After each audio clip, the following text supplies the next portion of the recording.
তেল, 5 ফোড়ন, শুকনো লঙ্কা, তেজপাতা, পেঁয়াজ ও রসুন,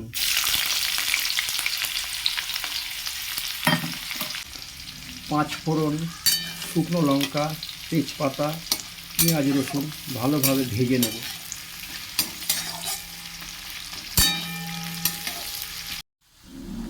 সমস্ত মশলা 2 মিনিট মতো ভেজে নিয়েছি। এবার দিয়ে দেবো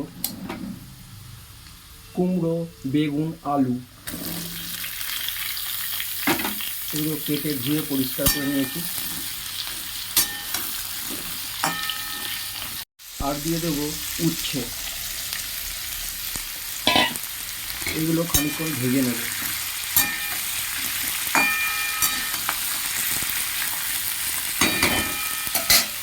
দিয়ে দেবো সামান্য নুন, এরপরেও নুন লাগবে তখন দেব।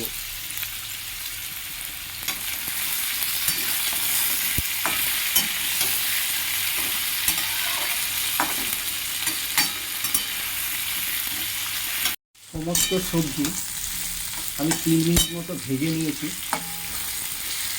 এইবার দিয়ে দেবো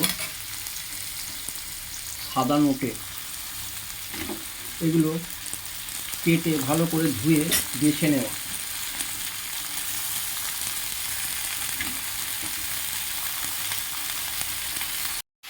কিছুক্ষণের জন্য ঢাকা দিয়ে দেবো।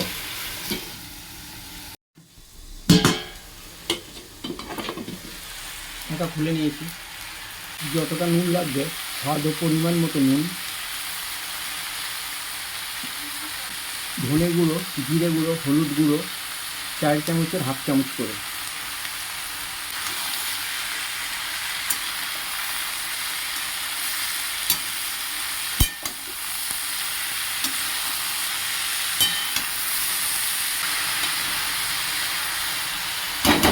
মিশিয়ে দিয়েছি।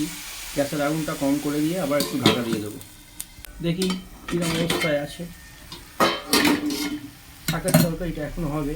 এর মধ্যে দিয়ে দেবো 2 কাঁচা লঙ্কা, অল্প একটু পোস্ত,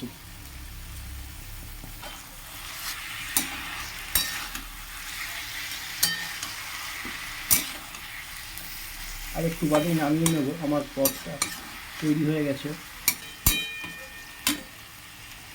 এইবারে বড়িগুলো ওপর থেকে দিয়ে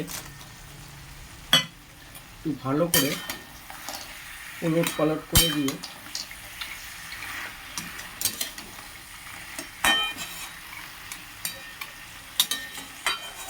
ঢাকা দিয়ে দেবো। আর কিছুক্ষণ পরে নামিয়ে নেব।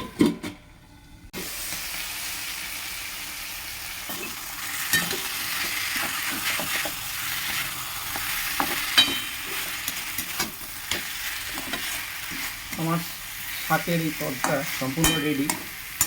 ভালো লাগলে লাইক, শেয়ার, কমেন্ট করবেন। আমার চ্যানেলটা সাবস্ক্রাইব করবেন।